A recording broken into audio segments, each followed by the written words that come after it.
In this DVD, we will be looking at different ways to attack in the Italian and Spanish games. I will not be showing only my own games, but also the games of the strong players, like Karpov, for example, like Heres, from whom I learned a lot. But I want to start with my own method, and probably the most unusual method to attack is castling to the queen side. I think I am practically the only player who castles to the queen side in the Spanish and Italian game. Usually white castles to the king side, but then developing the attack is rather difficult, because if you will start pushing the pawns from your own king, then your king will also be weak. And I came with an idea to prepare everything for attack and start it, keeping the king in the center for a while, and only afterwards white castles, keeping away the king from the counterplay of the opponent. And when you are keeping the king in the center for a while, it is rather difficult for black to create counterplay, because our king can be hidden or on the king side or on the queen side. If, for example, black begins to create counterplay on the queen side when our king is still in the center, then we can castle to the king side, and not determining the position of our king, we confuse the plans of our opponent. Also, later, starting pushing the pawns on the king side, we don't damage the pawn structure of our own king, and our king still can be safe castling to the queen side. I would like to start with a game against German Grandmaster Rainer Buhmann, where I managed to show all the advantages of this method in the best way. So let's see. e4, e5, knight f3, knight c6, bishop c4. As we will see, the methods of attack and play are very similar in both Italian and Spanish game. Very often later the bishop from c4 is going to c2, because we all know that the Spanish bishop must be safe and kept alive. So, as I've already said, white players very often choose both openings, and they incorporate them both in their opening repertoire. This is also the case of me. It is easier to start playing Italian first, and only later to start playing Spanish, because playing Italian you will have to learn much less theory. But in my case, I started playing Spanish, and it was my main opening, and only later I switched to Italian. But the ideas, as I repeat, are very similar. So it was not so difficult to learn to master both openings.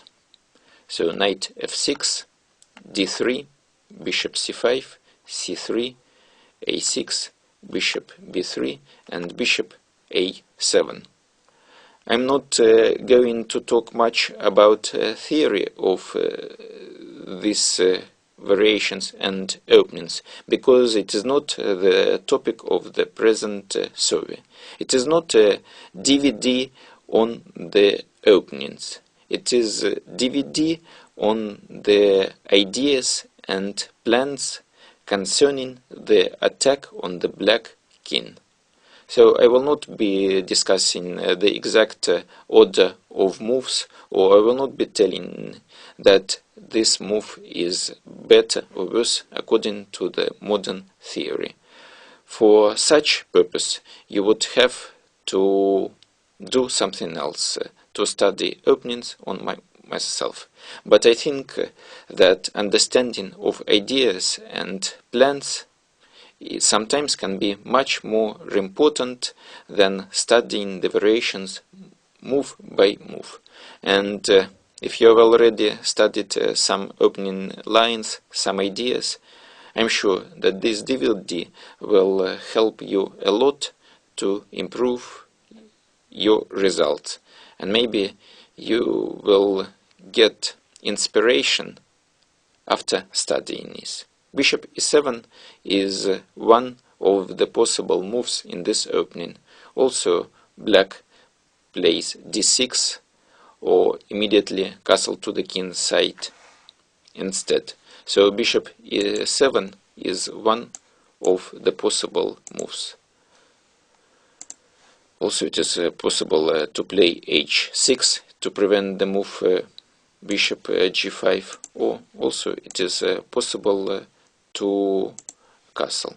But bishop a7 is one of the popular moves. Here in this position, white plays h3. I play this move quite often, and it is a very wise move, making black to choose the plan of the further play. If he plays d5 now, then the center of black will become vulnerable, and we will see how to react with white later in this DVD.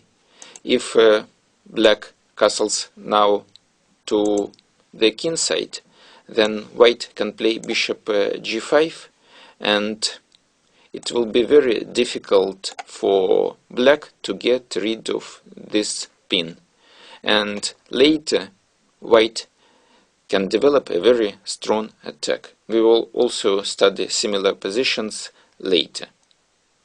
So the move d6. It is considered one of the main moves in the position. Here I play knight b d2. I don't want to castle to the king side, as I've already said before. I want to keep my king on e1 in the center. Also, if I will castle immediately, then it will be difficult for me to use the square f1, because in order to develop an attack on the black king, it is necessary to have my knight b1 on g3. And the best way to transfer this knight to g3 via the square d2, f1 and g3. So when we castle, the rook on f1 occupies this very important square. So if we decide to transfer our knight to g3, then we have to do it before castling. That's why I play knight b d2. The only drawback of this move is that we are blocking the diagonal c1 g5, and after this move black is able to castle. But nevertheless we continue to execute our plan, and we play the move knight f1. So now we have the idea to play bishop c1 g5. So this move is quite threatening and unpleasant for black. So black should prevent it. So if he plays h6, this is a weakening move of the position, and white can play g4 with idea g5, opening the position on the king side, going for attack. Also later we can play knight g3 and knight f5. Sometimes rook from h1 can go to g1, and then we will be supporting the pawn on g5 if it will be played, and also we will attack the black king on g8 along the g line. So g4 is a very aggressive move going for attack. Also, white has a positional way to play, for example, knight g3, without making any weakness in the pawn structure on the king side.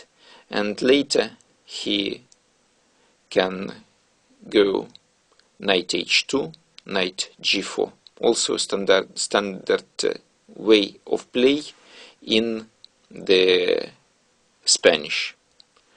So in the game, black played d5, and d5 is a good move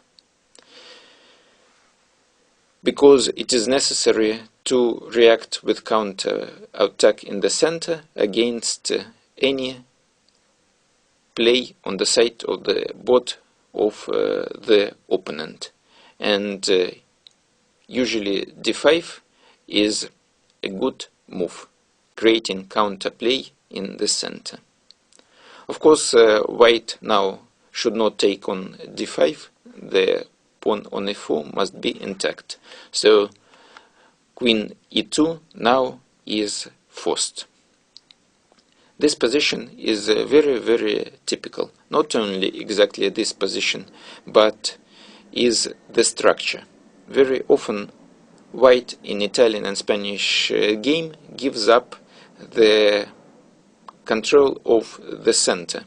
So here, as you see, that black has two central pawns, d5 and e5, and white only has one central pawn on e4. But instead, white is getting the possibility to create the attack on the king side. So what black should do?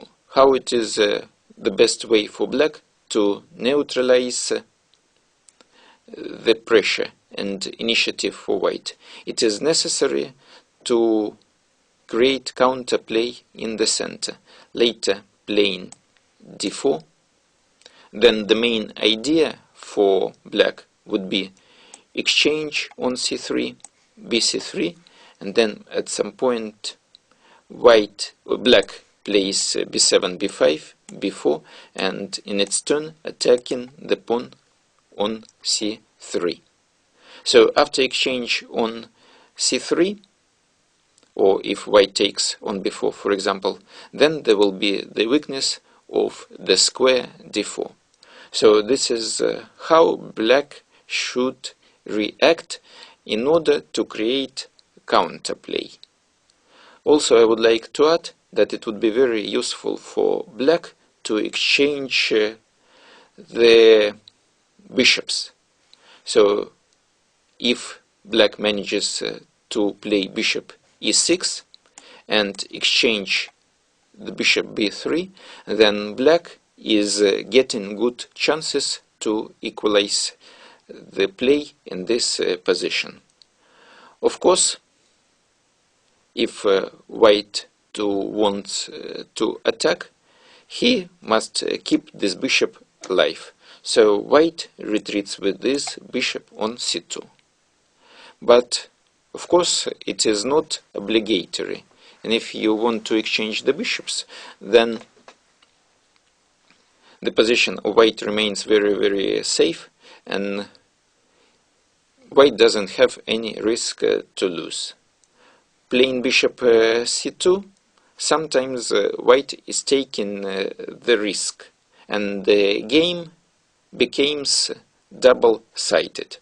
So, for example, if you're playing against a very strong opponent who several hundreds rating points is ahead of you, then of course you don't want to take a big risk.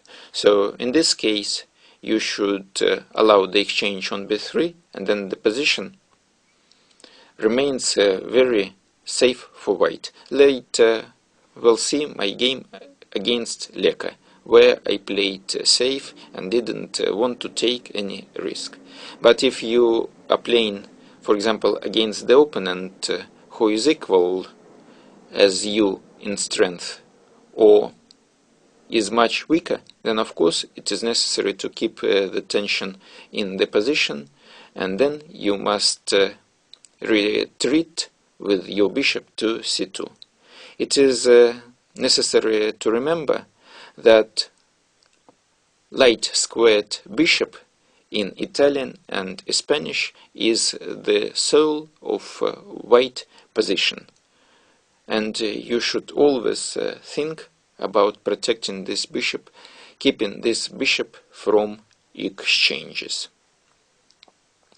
So another very important point to discuss in this type of structure, that when the pressure in the center will be released, when black, for example, takes on e4. So now there is no pressure in the center anymore. So the pressure has been released completely after exchange on e4. And this is very favorable for the side who is going to conduct the attack. And in this position, it is white who is going to attack the opponent. And very, very often, even the strong players, they don't understand the basic ideas and principles of Italian game and of the Spanish game. And the pressure in the center is being released. And black voluntarily exchanges on e4. And I want to repeat, this is not good for black. But of course, if you are playing white, then you must be very, very happy when your opponent is making such kind of mistake. As I've already explained to you previously, the main way to counterattack is to play in the center, playing d4 and later trying to exchange on c3 and play b5, b4. After the exchanges on e4, this way of counterattack is no longer possible. So already after exchange on e4, white is standing better. And here I would like to show now you my game against Gabriel Sargsyan, a strong grandmaster from Armenia. So he is also the second of Levon Aranyan. And in this game he made the typical mistake, exchanging on e4. And after exchange on e4, it is rather easy for white to conduct the attack.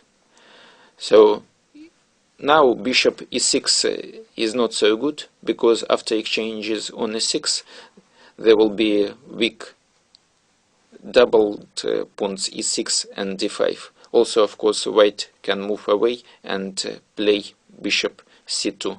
So black is preparing the move bishop e6 and playing now queen e7. Now I play knight g3, and after bishop e6 I am playing bishop c2. As I've already told you, it is necessary to keep this bishop from exchanges. Rook f e8. Black is playing rather slowly and making rather useless moves. Of course, black must think about counterplay on the queen side, and he must play here b5, followed by the move b4, or also with idea to play bishop c4. After rook e8, white is playing knight h4. This is also a typical way to play in Italian game and in Spanish game. We are going to use the weakness of the square f5. And it is very difficult for black to prevent this move. because he cannot play g6, because then white will be playing bishop g5, and the knight on f6 is pinned. And after queen f8, we go with the knight to f5. And now we have a very, very strong knight on f5, and it is very difficult to get rid of it. So in this game, black is playing knight e7, trying to exchange it. So I'm continuing the development of my bishop, and I'm playing the move bishop g5, now attacking the knight on f6. The development of bishop to g5 is very, very typical for Spanish and Italian, and I've created a special chapter and a selection of games featuring developing the bishop to g5. So we will study it later. So let's continue with the game. Because white is threatening to take on f6, black has to exchange on f5. And now I take on f5 with the pawn. Of course, I should not take on f5 with my knight, because we attack and we want to keep as many pieces alive as possible. So it is also principle of chess that if the side is defending, then exchanges are useful for this side, and if you attack, then it is better to keep attacking pieces alive. So for this reason I take on f5 with the pawn. So now knight e d5, and now white castles to the queen side. So this is what I was talking about, the castle to the queen side in the Italian game. So h6, bishop h4. Of course, for the same reason, we don't exchange on f6. So we are keeping the advantage of the pair of bishops. After queen c5, we now play knight e4, because the knight on f6 and the knight on d5, they are good defending knights. So although exchanges are favorable for the defending side in this position, we must exactly exchange the knight f6. Also, our knight on g3 was blocking the pawn on g2, and playing knight e4, we can go g4 and g5, opening the g line. So in the game it was played queen c6, and now I play bishop b3. So you see now that the black position is coming to stand under lot of pressure. So the bishop b3 is attacking the knight on g8.